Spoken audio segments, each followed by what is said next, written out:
Langkah ketiga yaitu daftar nama.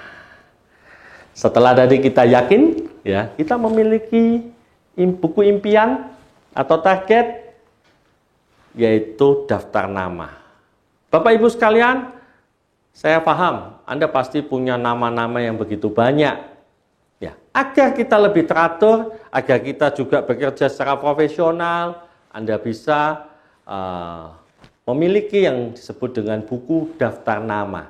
Dengan buku daftar nama akan mempermudah pola kerja kita. Anda tinggal menuliskan nama-nama orang-orang yang Anda kenal. Mungkin Anda tidak ingat nama lengkapnya. It's okay, tidak menjadi masalah. Nama panggilannya siapa? Tulis saja. Ya, Pak siapa? Mungkin teman Anda waktu kecil Anda tidak ingat nama lengkapnya panggilannya. Nanti bisa ditelusuri melalui sekolah ataupun teman-teman lain, atau Anda bisa mencari di Facebook, ya, di IG, di website, di internet, semua langkah bisa kita cari. Tuliskan. Nah, saat ini Anda kalau sudah memiliki buku daftar nama, ya silahkan Anda menulis. Ya, kalau belum, sementara Anda bisa ambil kertas kosong, Anda tuliskan. Ayo, saya beri waktu 1 menit untuk Anda bisa mengingat-ingat semua. Dimulai dari lingkungan yang paling dekat dulu Bapak Ibu, yaitu keluarga. Tuliskan nama ayah. Bisa loh kita prospek ayah kita, ibu kita, ya. Tapi nanti ayah ibu satu formulir, ya, satu nama. Karena suami istri satu nama saja cukup, bisa dijalankan duet berdua seperti saya dengan istri saya. Nah, juga Anda bisa menuliskan nama saudara kandung Anda. Nah, apabila saudara kandung Anda sudah menikah, Anda juga bisa menuliskan kakak ipar Anda, ya, atau adik ipar Anda. Atau Anda juga bisa menuliskan adiknya ayah, kakaknya ayah, adiknya ibu, kakaknya ibu. Mulai dari lingkungan keluarga. Coba diingat-ingat Bapak Ibu sekalian, apabila ada tradisi tahunan berkumpul, nah, siapa saja? Ayo. Selain keluarga, Anda juga bisa menuliskan nama-nama dimulai dari teman saat di pendidikan. TK, SD, SMP, SMA atau SMU, teman kuliah Anda, beserta guru, kepala sekolah. Anda dulu mungkin les kegiatan, les olahraga, bela diri, atau lukis, atau ya seni tradisional, atau musik mungkin. Coba diingat-ingat. Coba diingat-ingat. Ya, Anda tulis saja. Jangan memikirkan hal yang lain, cukup Anda menulis nama. Ya. Jangan Anda memikirkan orang itu nanti mau bergabung atau tidak, mau ikut atau enggak, nanti jangan-jangan saya ditolak. Jangan dihakimi. Don't prejudge, jangan menghakimi rekan prospek Anda. Karena kita tidak pernah tahu mereka sebetulnya butuh, tertarik. Saya yakin, awal yang Anda tidak prediksi bergabung, nantinya justru bisa bergabung. Pengalaman saya seperti itu. Karena kita tidak boleh meremehkan keinginan orang-orang yang kita kenal atau mereka yang mengenal kita. Nah, setelah Anda tadi menuliskan nama-nama orang yang Anda kenal, ya, apakah itu saudara, teman sekolah, teman hobi, dan yang lainnya, ya, mungkin Anda juga aktif di tempat pekerjaan Anda yang lama, pekerjaan Anda yang saat ini. Anda tulis semua. Nah, setelah nama-nama itu tertulis, Anda klasifikasikan berdasarkan karakternya. Ada REAB, ramah tidak orangnya, ya. Pendiam atau ramah.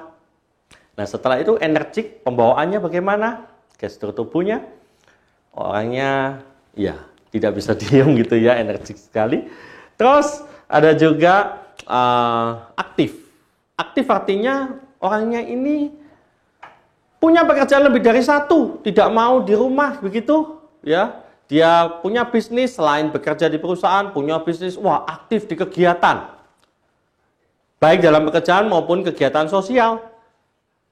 Yang berikutnya, yang keempat, apakah beliau berpengaruh? Jadi Bapak Ibu berpengaruh, penting juga. Tidak harus selalu direktur, pangkatnya di perusahaan, manajer pun pasti punya bawahan ya, punya orang-orang yang dipimpin gitu. Nah, itu berpengaruh juga, manajer, supervisor, guru, semuanya. Orang-orang yang memiliki ruang lingkup dalam bidang pekerjaannya, mereka memiliki tim, itu adalah orang yang berpengaruh. Yang di B, Anda bisa berikan centang. Dan Bapak Ibu, sekali lagi saya ingatkan, jangan menghakimi mereka mau bergabung atau tidak. Setelah nama-nama itu Anda klasifikasikan, Anda dalam mengerjakan hal ini bisa juga bersama upline Anda, orang yang mensponsori Anda. Dalam perjalanan Anda menjalankan bisnis ini, Anda juga bisa melakukan blind prospect. Ya, blind prospect alias mengenal orang-orang baru yang sebelumnya belum Anda kenal. Kenalan. Banyak macamnya Bapak Ibu blind prospect, baik di tempat-tempat umum ya, di ATM, di mall, pujasera, pameran yang biasa sering saya lakukan. Sekarang juga bisa blind prospect juga di dunia digital, artinya di Facebook, di IG. Silakan Anda blind prospect, Anda berkenalan. Saya yakin semua orang butuh teman, ya, butuh sosialisasi dan mudah. Anda juga pernah melakukannya. Pelajari semua itu, ada khusus ya, yaitu CD daftar nama ya, atau di e-learning daftar nama di BEC. Silahkan Anda mendengarkan dari situ, maka akan lebih rinci, akan lebih detail. Langkah yang keempat adalah membuat janji dan mengundang. Nah, setelah daftar nama di langkah ketiga jadi, Anda mengundang. Ya, tentunya Anda juga sekali lagi Anda bisa menghubungi upline Anda, rekan kerja yang mensponsori Anda dalam hal mengundang. Mengundang bukan Anda menjelaskan semua bisnis ini. Ya. Mengundang bisa melalui telepon atau bertemu langsung, ya mengundang, atau mungkin melalui WA. Saya sarankan mengundang melalui telepon atau bertemu langsung. Ya. Ini yang paling efektif. Kalau melalui tulisan Bapak Ibu ya, broadcast, WA, biasanya dilewati, nggak dibaca. Jadi teleponlah, karena dengan telepon kita mengetahui keadaan, kondisi, atau video call. Lebih bagus lagi, karena kita bisa mengetahui orang ini repot nggak. Dari raut wajahnya akan terlihat apakah dia betul-betul bisa menerima, waktunya bisa untuk Anda, atau tidak. Nah, mengundang itu cukup Anda memberitahukan, Anda menjelaskan, ya, yang namanya mengundang itu Anda meminta waktu bertemu, janjian, ya, janjian. Jadi bisa atau tidak, memberikan sebuah kesempatan dan tidak perlu berlama-lama dalam menjelaskan bisnis kita. Contoh, saya berikan contoh. Halo, misalnya lewat telepon. Halo, Pak Budi, iya. Alex Pak Budi. Oh iya, karena ini teman dekat. Gimana kabarnya Pak Budi? Oh baik. Pak Budi, besok ya saya mau ketemu sama Pak Budi. Ngapain? Udah Pak Budi, ini ada kesempatan baik.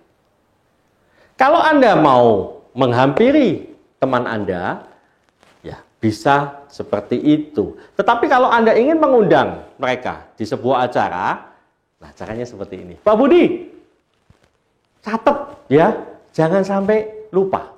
Besok saya itu ada acara. Saya diberikan kesempatan untuk mengajak 2 orang. Acaranya ini acara bisnis, di mana saya hanya dapat jatah 2 untuk mereka mau menjalankan bisnis. Ya, produknya akan sangat laris nanti di kota kita. Apa itu? Biasanya begitu. Oh iya, besok aja ya Pak, pokoknya luangkan waktu. Kalau Pak Budi nggak punya waktunya, maka saya akan alihkan. Nah, Bapak Ibu ngomong, alihkan kepada Pak Eka. Pastikan Pak Budi kenal sama Pak Eka. Biasanya orang itu akan mengambil sebuah opportunity, sebuah kesempatan, tidak mau kalah dengan temannya. Kalau Pak Budi nggak bisa, jangan dipaksa. Nanti saya undang Pak Eka aja. Oh bisa. Oke. Nanti saya WA tempatnya, ya. Atau Pak Budi saya jemput.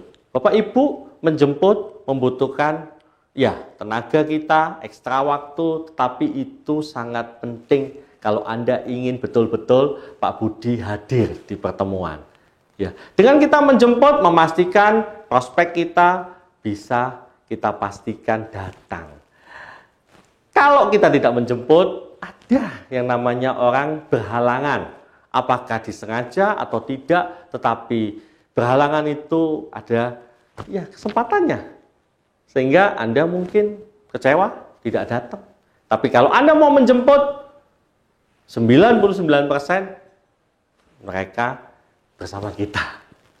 Jadi pastikan kalau hal mengundang, Anda bisa menjemput mereka di tempat kantor maupun di hotel atau di tempat-tempat yang sudah kita tentukan. Bapak Ibu sekalian, saya ingatkan dalam hal mengundang, Anda jangan terpancing, terjebak dengan pertanyaan-pertanyaan prospek Anda. Apa ini bisnisnya? Ya.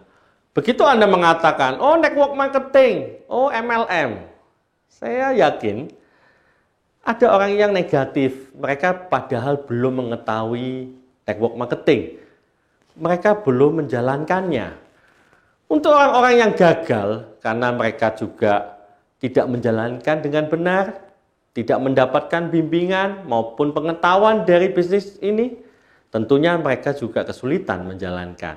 Ya, bukan di perusahaan ini, mungkin di perusahaan yang lain. Nah, Bapak Ibu, ketika kita mengundang, itu kita bukan menjelaskan detail, komplit. Ya, jadi jangan sampai terjebak. Mengundang itu hanya dua tujuannya. Yang pertama, mengetahui jam kapan mereka dijemput atau mereka jam kapan harus tiba di tempat yang sudah ditentukan. Yang kedua, tentunya poinnya kalau mereka sampai berhalangan tidak datang, itu mereka akan menghubungi Anda pada saat dekat-dekat dari jam mengundang Anda dan mereka merasa tidak nyaman karena sudah janji datang tidak datang. Nah, mereka tidak enak. Hanya 2 poin itu, bukan menjelaskan. Mengundang bukan bercerita dari A sampai Z melalui telepon atau WA atau video call. Cukup mereka tahu kapan mereka dijemput atau mereka tahu kapan harus berangkat dan tiba di tempat yang sudah ditentukan. Buat mereka penasaran, buat mereka antusias dengan undangan Anda. Dalam proses mengundang, sekali lagi saya ingatkan, mintalah didampingi oleh orang yang mensponsori Anda. Enaknya apa? Kadang kita tidak sadar ketika kita menelpon, mengundang. Ya, tentunya saat itu kita bisa dikoreksi, bisa dijelaskan, dibetulkan. Bapak Ibu, orang akan menjadi ahli kalau mereka berupaya dan melakukannya berkali-kali. Dan ini menyenangkan sekali kegiatan mengundang ini. Karena mereka akan menjadi rekan kerja Anda dan menjadi diamond leader Anda, menjadi orang-orang yang sukses di tim Anda, dan Anda bisa sukses bersama tim Anda. Dalam hal mengundang, apabila mereka betul-betul tidak bisa hadir, tidak datang, jangan kecewa.